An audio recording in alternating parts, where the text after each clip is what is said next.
शुक्लांबरधरं विष्णुं शशिवर्णं चतुर्भुजं प्रसन्नवदनं ध्यायेत् सर्वविघ्नोपशान्तये। व्यासं वसिष्ठनप्तारं शक्तैः पौत्रमकल्मषं पराशरात्मजं वन्दे सुखतातं तपोनिधिं। व्यासाय विष्णुरूपाय व्यासरूपाय विष्णवे नमो वै ब्रह्मनिधये वासिष्ठाय नमो नमः। अविकाराय शुद्धाय नित्याय परमात्मने सदैकरूपरूपाय विष्णवे सर्वजिष्णवे। यस्य स्मरणमात्रेण जन्म संसारबन्धनात् विमुच्यते नमस्तस्मै विष्णवे प्रभविष्णवे। ॐ नमो विष्णवे प्रभविष्णवे। श्रीवैशम्पायन उवाच श्रुत्वा धर्मान् शेषेण पावनानि च सर्वशः युधिष्ठिरः शान्तनवं पुनरेवाभ्यभाषत।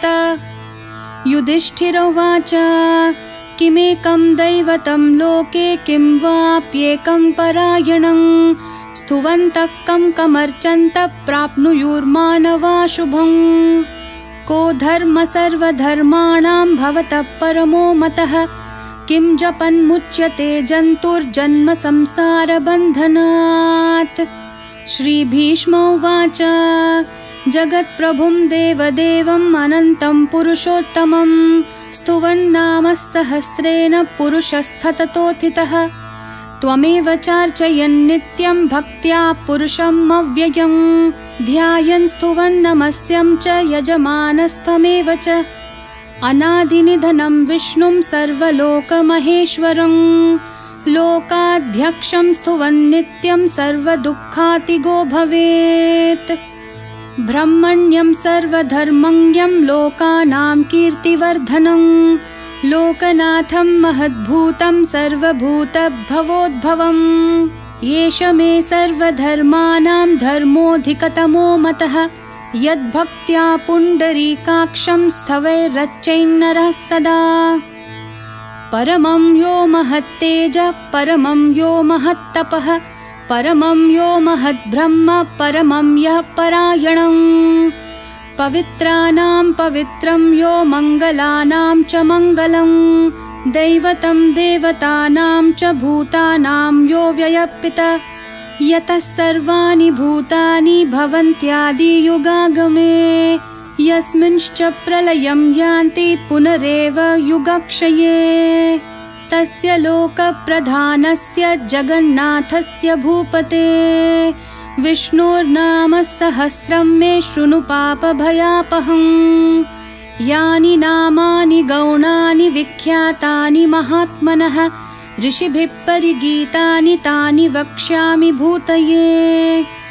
ऋषिर्नाम्नां सहस्रस्य वेदव्यासो महामुनिः छन्दोनुष्टुप् तथा देवो भगवान् देवकीसुतः। अमृतांशोद्भवो बीजं शक्तिर्देवकीनन्दनः त्रिसामा हृदयं तस्य शान्त्यर्थे विनियुज्यते। विष्णुं जिष्णुं महाविष्णुं प्रभविष्णुं महेश्वरम् अनेकरूपदैत्यान्तं नमामि पुरुषोत्तमम्। अस्य श्रीविष्णोर्दिव्यसहस्रनामस्तोत्रमहामन्त्रस्य श्रीवेदव्यासो भगवान् ऋषिः अनुष्ठुप् छन्दः श्रीमहाविष्णु परमात्मा श्रीमन्नारायणो देवता। अमृतांशोद्भवो भानुरुतिबीजं देवकीनन्दनशिष्टेति शक्तिः। उद्भवक्षोभनो देव इति परमो मन्त्रः शङ्खबृन्नन्दकी चक्रति कीलकं शाङ्गधन्वा गदाधर इति अस्त्रं रथाङ्गपाणि रक्षोभ्य इति नेत्रं त्रिसामा सामगसामेति कवचम् आनन्दं परब्रह्मेति योनिः ऋतुसुदर्शनकाल इति दिग्बन्धः श्रीविश्वरूप इति ध्यानम् श्रीमहाविष्णु प्रीत्यर्थे सहस्रनाम जपे विनियोगः। ध्यानम्।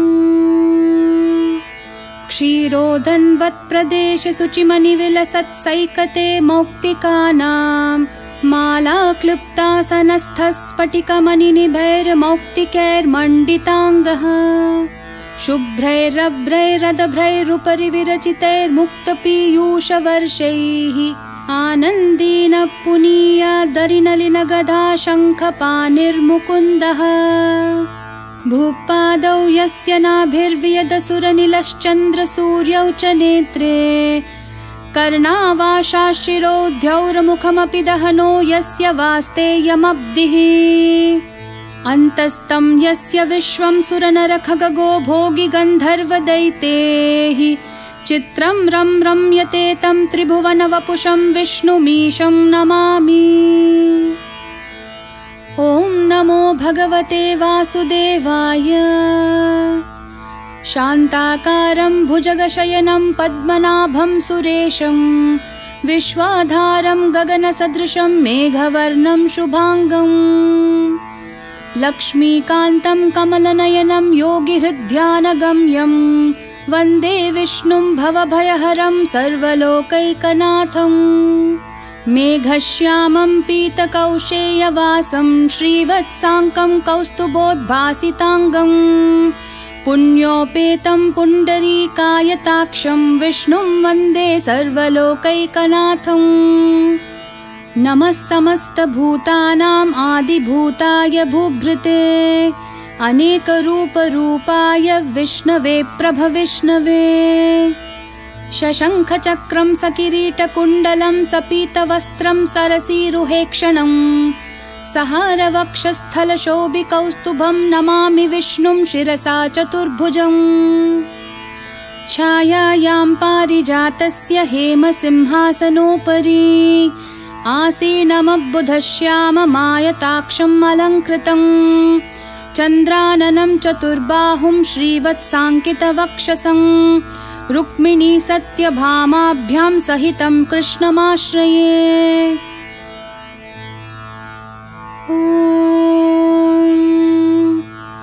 विश्वं विष्णुर्वशत्कारो भूतभव्यभवत्प्रभुः भूतकृद्भूतभृद्भावो भूतात्मा भूतभावनः पूतात्मा परमात्मा च मुक्तानां परमागतिः अव्ययः पुरुषः साक्षी क्षेत्रज्ञोऽक्षर एव च योगो योगविधां नेता प्रधानपुरुषेश्वरः नारसिंहः वपुः श्रीमान् केशवः पुरुषोत्तमः सर्वः शिवस्थाणुर्भूताधिर्निधिरव्ययः सम्भवो भावनो भर्ता प्रभवः प्रभुरीश्वरः स्वयंभूः शम्भुरादित्यपुष्कराक्षो महास्वनः अनादिनिधनो धाता विधाता धातुरुत्तमः अप्रमेयो ऋषिकेश पद्मनाभोऽमरप्रभुः विश्वकर्मा मनुस्त्वष्टा स्थविष्ठस्थविरो ध्रुवः अग्राह्य शाश्वत कृष्णो लोहिताक्ष प्रतर्दनः प्रभूतस्त्रिककुब्धाम पवित्रं मङ्गलं परम् ईशान प्राणद प्राणो ज्येष्ठ श्रेष्ठ प्रजापतिः हिरण्यगर्भो भूगर्भो माधवो मधुसूदनः ईश्वरो विक्रमी धन्वी मेधावी विक्रमाक्रमः अनुत्तमो दुराधर्ष कृतज्ञ कृतिरात्मवान् सुरेशः शरणं शर्म विश्वरेता प्रजाभवः अहः संवत्सरो व्याळ्ह प्रत्ययः सर्वदर्शनः अजः सर्वेश्वरः सिद्धः सिद्धि सर्वाधिरच्युतः वृषाकपिरमेयात्मा सर्वयोगविनिःसृतः वसुर्वसुमनाः सत्य समात्मा संमिताः समः अमोघ पुण्डरीकाक्षो वृषकर्मा वृषाकृतिः रुद्रो बहुशिरा बभ्रूर्विश्वयोनिः शुचिश्रवाः अमृतः शाश्वतस्थाणुर्वरारोहो महातपाः सर्वगः सर्वविद्भानु विश्वक्सेनो जनार्दनः वेदो वेदविधव्यङ्गो वेदाङ्गो वेदवित्कविः लोकाध्यक्षः सुराध्यक्षो धर्माध्यक्षकृताकृतः चतुरात्मा चतुर्व्यूहश्चतुर्धंश्रश्चतुर्भुजः भ्राजिष्णुर्भोजनं भोक्ता सहिष्णुर्जगदादिजः अनघो विजयो जेता विश्वयोनिः पुनर्वसुः उपेन्द्रो वामनः प्रांशुरमोघः सुचिरूर्जितः अतीन्द्रः सङ्ग्रहः सर्गो धृतात्मा नियमो यमः वैद्यो वैद्या सदा योगी वीरः माधवो मधुः अतीन्द्रियो महामायो महोत्साहो महाबलः महाबुद्धिर्महावीर्यो महाशक्तिर्महाद्युतिः अनिर्देश्य वपुः श्रीमान् अमेयात्मा महाधृदक् महेश्वासो महीभर्ता श्रीनिवासः सतां गतिः अनिरुद्धः सुरानन्दो गोविन्दो गोविदाम्पतिः मरिचिर्तमनोहंसः सुपर्णो भुजगोत्तमः हिरण्यनाभः सुतपाः पद्मनाभः प्रजापतिः अमृत्युः सर्वदृक्सिंहः सन्धाता सन्धिमान् स्थिरः अजोधुर्मर्शनः शास्ता विश्रुतात्मा सुरारिः गुरुर्गुरुतमो धाम सत्यः सत्यपराक्रमः निमिषो निमिषस्रग्वी वाचस्पतिरुदारधीः अग्रणीर्ग्रामणीः श्रीमान् न्यायो नेता समीरणः सहस्रमूर्धा विश्वात्मा सहस्राक्षः सहस्रपात् आवर्तनो निवृत्तात्मा संवृतः सम्प्रमर्दनः अहः संवर्तको वह्निरनिलोधरणीधरः सुप्रसादप्रसन्नात्मा विश्वधृग्विश्वभुग्विभुः सत्कर्ता सत्कृतः साधुर्जन्नुर्नारायणो नरः असंख्येयो प्रमेयात्मा विशिष्टः शिष्टकृच्छुचिः सिद्धार्थः सिद्धसङ्कल्पः सिद्धिदः सिद्धिसाधनः वृषाही वृषभो विष्णुर्वृषपर्वा वृषोदरः वर्धनो वर्धमानश्च विविक्तः श्रुतिसागरः सुभुजो दुर्धरो वाग्मी महेन्द्रो वसुदो वसुः नैकरूपो बृहद्रूपः शिपिविष्ठप्रकाशनः ओजस्तेजोद्युतिधरः प्रकाशात्मा प्रतापनः रिद्धः स्पष्टाक्षरो मन्त्रः चन्द्रांशूर्भास्करद्युतिः अमृतांशोद्भवो भानुः शशबिन्दुः सुरेश्वरः औषधं जगतः सेतुः सत्यधर्मपराक्रमः भूतभव्यभवन्नाथः पवनः पावनो नलः कामः कामकृत्कान्तः कामः कामप्रदप्रभुः युगादिकृद्युगावर्तो नैकमायो महाशनः अदृश्यो व्यक्तरूपश्च सहस्रजिदनन्तजित् इष्टो विशिष्टशिष्टेष्ट शिखण्डी नहुषो वृषः क्रोधः क्रोधकृत्कर्ता विश्वबाहुर्महीधरः अच्युतप्रतिथः प्राणदो वासवानुजः अपान्निधिरधिष्ठानम् अप्रमतः प्रतिष्ठितः स्कन्दस्कन्दधरो धुर्यो वरदो वायुवाहनः वासुदेवो बृहद्भानुरादिदेवः पुरन्दरः अशोकस्तारनस्तारः शूरः शौरिर्जनेश्वरः अनुकूलश्चतावर्तः पद्मिपद्मनिभेक्षणः पद्मनाभोरविन्दाक्ष पद्मगर्भः शरीरभृत् महर्धिर्ऋद्धो वृद्धात्मा महाक्षो गरुडध्वजः अतुलः शरभो भीमः समयज्ञो हविर्हरिः सर्वलक्षणलक्षण्यो लक्ष्मीवान् समितिञ्जयः विक्षरो रोहितो मार्गो हेतुर्दामोदरः सहः महीधरो महाभागो वेगवानमिताशनः उद्भवः क्षोभनो देवः श्रीगर्भः परमेश्वरः करणं कारणं कर्ता विकर्ता गहनो गुहः व्यवसायो व्यवस्थानः संस्थानस्थानदो ध्रुवः परर्धिः परमस्पष्टतुष्टपुष्टक्षुभेक्षणः रामो विरामो विरतो मार्गो नेयो नयो नयः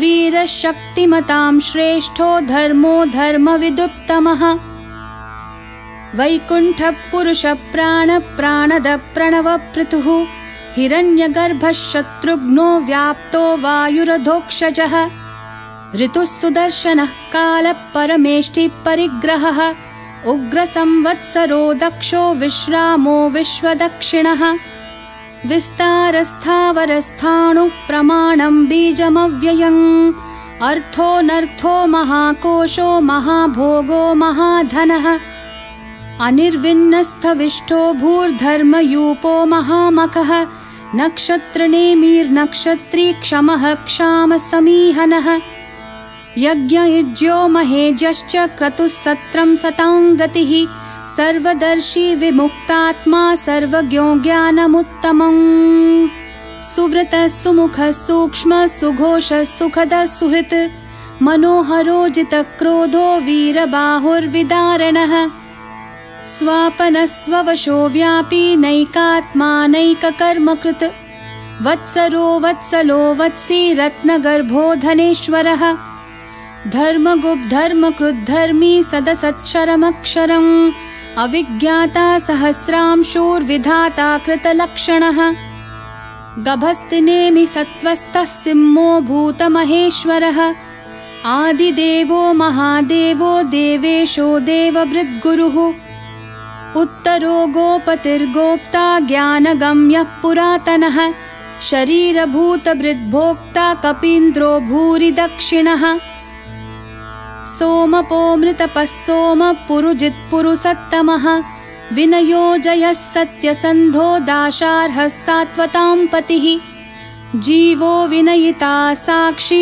मुकुन्दोमितविक्रमः अम्भोनिधिरनन्तात्मा महोदधिशयोऽन्तकः अजो महार्हस्वाभाव्यो जितामित्रप्रमोदनः आनन्दो नन्दनो नन्दः सत्यधर्मात्रिविक्रमः महर्षि कपिलाचार्य कृतज्ञो मेदिनीपतिः त्रिपदस्त्रिदशाध्यक्षो महाशृङ्गकृतान्तकृत् महावराहो गोविन्दः सुषेणः कनकाङ्गदिः गुह्यो गभीरो गहनो गुप्तश्चक्रगदाधरः वेधास्वाङ्गोजितः कृष्णो दृढः सङ्कर्षणाच्युतः वरुणो वारुणो वृक्षः पुष्कराक्षो महामनाः भगवान् भगहानन्दी वनमाली हलायुधः आदित्यो ज्योतिरादित्य सहिष्णुर्गतिसत्तमः सुदन्वाखण्डपरशुर्दारुणो द्रविणप्रदः दिवस्पृक् सर्वदृग्व्यासो वाचस्पतिरयो निजः त्रिसामः सामगः सामन्निर्वाणं भेषजं भिषक् सन्न्यासकृच्छमः शान्तो निष्ठः शान्तिपरायणम् शुभाङ्गः शान्तिदस्सृष्टा कुमुदः कुवलेशयः गोहितो गोपतिर्गोप्ता वृषभाक्षो वृषप्रियः अनिवर्ती निवृत्तात्मा संक्षेप्ताक्षेमकृच्छिवः श्रीवत्सवक्षा श्रीवासः श्रीपतिः श्रीमतांवरः श्रीधः श्रीशः श्रीनिवासः श्रीनिधि श्रीविभावनः श्रीधरः श्रीकरः श्रेयः श्रीमान् लोकत्रयाश्रयः स्वक्षः सङ्घः शतानन्दो नन्दिर्ज्योतिर्गणेश्वरः विजितात्मा विधेयात्मा सत्कीर्तिश्छिन्नसंशयः उदीर्णः सर्वतश्चक्षुरनीशः शाश्वतस्थिरः भूषयो भूषणो भूतिर्विशोकः शोकनाशनः अर्चिष्मान्नर्चितः कुम्भो विशुद्धात्मा विशोधनः अनिरुद्धो प्रतिरथः प्रद्युम्नामितविक्रमः कालनेमी निहावीरः शौरिः शूरजनेश्वरः त्रिलोकात्मा त्रिलोकेशः केशवः केशिहा हरिः कामदेवः कामपालः कामिकान्तकृतागमः अनिर्देश्य वपुर्विष्णु वीरोऽनन्तो धनञ्जयः ब्रह्मण्यो ब्रह्मकृद्ब्रह्मा ब्रह्म ब्रह्मविवर्धनः ब्रह्मविद् ब्राह्मणो ब्रह्मी ब्रह्मज्ञो ब्राह्मणप्रियः महाक्रमो महाकर्मा महातेजा महोरगः महाक्रतुर्महायज्वा महायज्ञो महाहविः स्थव्यस्थवप्रियस्तोत्रं स्तुतिस्तोतारणप्रियः पूर्णपूरयिता पुण्यः पुण्यकीर्तिरनामयः मनोजवस्तीर्थकरो वसुरेता वसुप्रदः वसुप्रदो वासुदेवो वसुर्वसुमनाहविः सद्गति सत्कृतिः सत्ता सद्भूतिः सत्परायणः शूरसेनो यदुश्रेष्ठा सन्निवासः सुयामुनः भूतावासो वासुदेवः सर्वासुनिलयो नलः दर्पः दर्पदो दृप्तो दुर्धरोऽथापराजितः विश्वमूर्तिर्महामूर्तिर्दीप्तमूर्तिरमूर्तिमान् अनेकमूर्तिरव्यक्तः शतमूर्तिः शताननः एकोनैकः सवक्कं किं यत्तत्पदमनुत्तमं लोकबन्धुर्लोकनाथो माधवो भक्तवत्सलः सुवर्णवर्णो हेमाङ्गो वराङ्गश्चन्दनाङ्गदी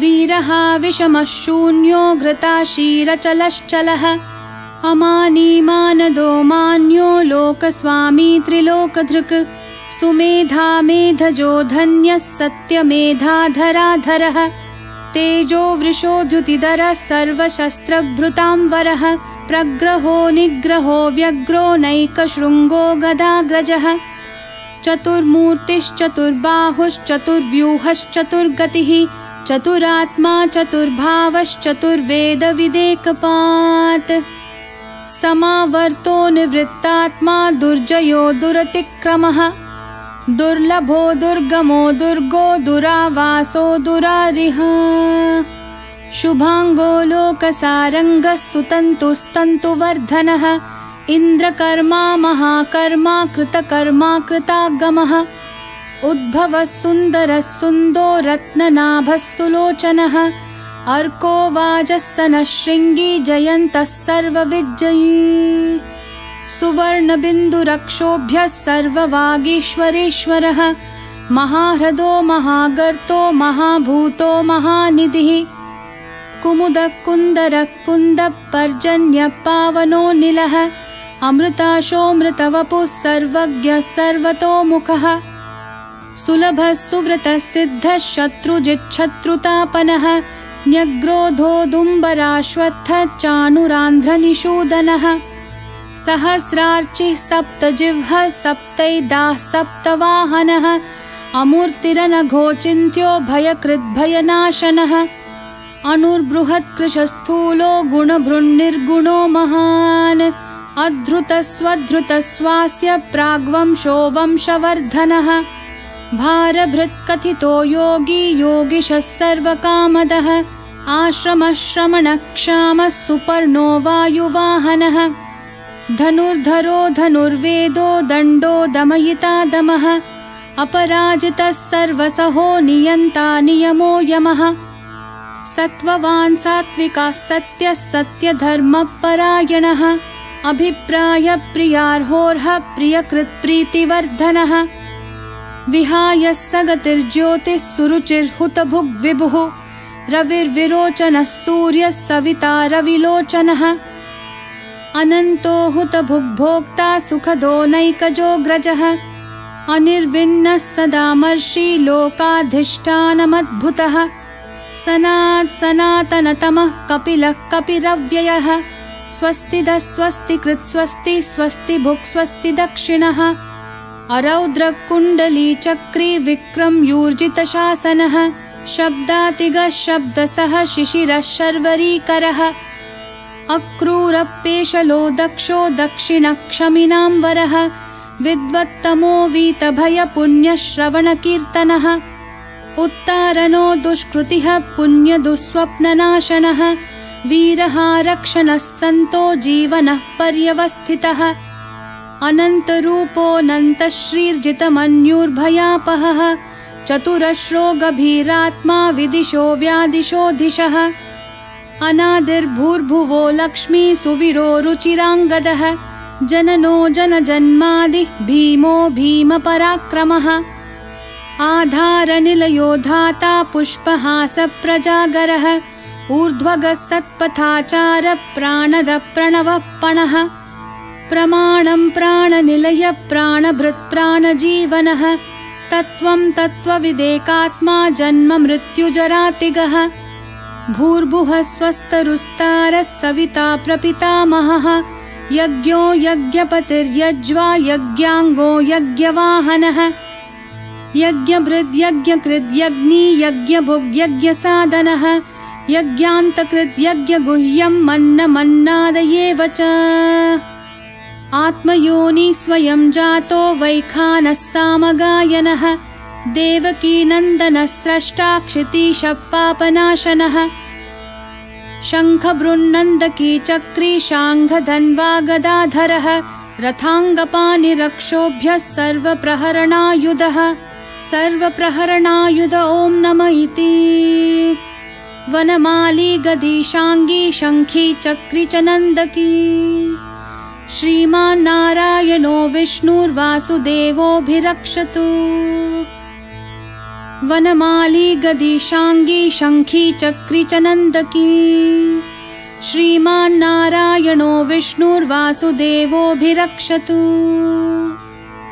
वनमाली गदीशाङ्गी शङ्खी चक्री च नन्दकी श्रीमान्नारायणो विष्णुर्वासुदेवोऽभिरक्षतु इतिदं कीर्तनीयस्य केशवस्य महात्मनः नाम्नां सहस्रं दिव्यानाम् अशेषेण प्रकीर्तितम् य इदं शृणुयान्नित्यं यश्चापि परिकीर्तयेत् नाशुभं प्राप्नुयात् किञ्चित् सोमुत्रेह च मानवः वेदान्तगो ब्राह्मणः स्यात् क्षत्रियो विजयी भवेत् वैश्यो धनसमृद्धः स्यात् शूद्रः सुखमवाप्नुयात् धर्मार्थी प्राप्नुयात् धर्ममर्थार्थी चार्थमाप्नुयात् कामानवाप्नुयात् कामी प्रजार्थी चाप्नुयात् प्रजाम् भक्तिमान् यः सदोत्थाय शुचिस्तद्गतमानसः सहस्रं वासुदेवस्य नाम्नामेतत् प्रकीर्तयेत्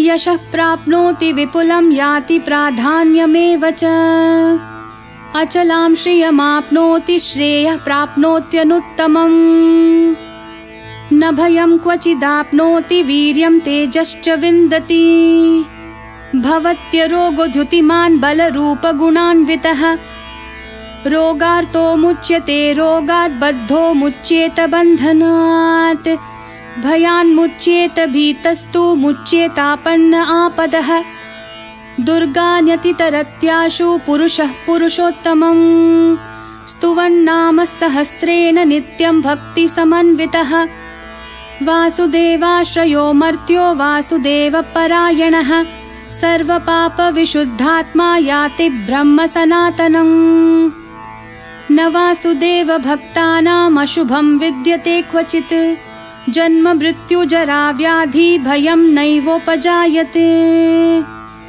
इमं स्तवमधीयानः श्रद्धा भक्ति समन्वितः युज्येतात्मा सुखक्षान्ति श्रीधृति स्मृतिकीर्तिभिः न क्रोधो न च मात्सर्यं न लोभो न शुभामतिः भवन्ति कृतपुण्यानां भक्तानां पुरुषोत्तमे द्यौः स चन्द्रार्कनक्षत्राखं दिशो भूर्महोदधिः वासुदेवस्य वीर्येण विधृतानि महात्मनः ससुरासुरगन्धर्वं सयक्षोरगराक्षसं जगद्वशे वर्ततेदं कृष्णस्य सचराचरम् इन्द्रियाणि मनोबुद्धिः सत्यं तेजोबलं धृतिः वासुदेवात्मकान्याहुः क्षेत्रं क्षेत्रज्ञ एव च सर्वागमानमाचारः प्रथमं परिकल्पते आचारप्रभवो धर्मो धर्मस्य प्रभुरच्युतः ऋषयः पितरो देवा महाभूतानि धातवः जङ्गमाजङ्गमं चेदं जगन्नारायणोद्भवम् योगो ज्ञानं तथा साङ्ख्यं विद्या शिल्पादिकर्म च वेदाशास्त्राणि विज्ञानमेतत् सर्वं जनार्दनात् एको विष्णुर्महद्भूतं पृथक् भूतान्यनेकशः त्रीन् लोकान् व्याप्य भूतात्मा भुङ्क्ते विश्वभुगव्ययः इमं स्तवं भगवतो विष्णोर्व्यासेन कीर्तितं पठ्येद्य इच्छेत् पुरुषः श्रेयः प्राप्तुं सुखानि च। विश्वेश्वरमजं देवं जगतः प्रभुमव्ययं भजन्ति ये पुष्कराक्षं न ते यान्ति पराभवं न ते यान्ति पराभवम्। ॐ नमः इति। अर्जुनोवाच पद्मपत्रविशालाक्ष पद्मनाभसुरोत्तमा भक्तानामनुरक्तानां त्राता भव जनार्दन। श्रीभगवानुवाच यो मां नाम सहस्रेण स्तोतुमिच्छति पाण्डव सोऽहमेकेन श्लोकेन स्तुत एव न संशयः स्तुत एव न संशय। ॐ नमः इति। व्यासोवाच वासनाद्वासुदेवस्य वासितं भुवनत्रयं सर्वभूतनिवासोऽसि वासुदेव नमोऽस्तु ते वासुदेव नमोऽस्तु ते। ॐ नमः इति। पार्वत्युवाच केनोपायेन लघुना विष्णोर्नाम सहस्रकं पठ्यते पण्डितैर्नित्यं श्रोतुमिच्छाम्यहं प्रभो।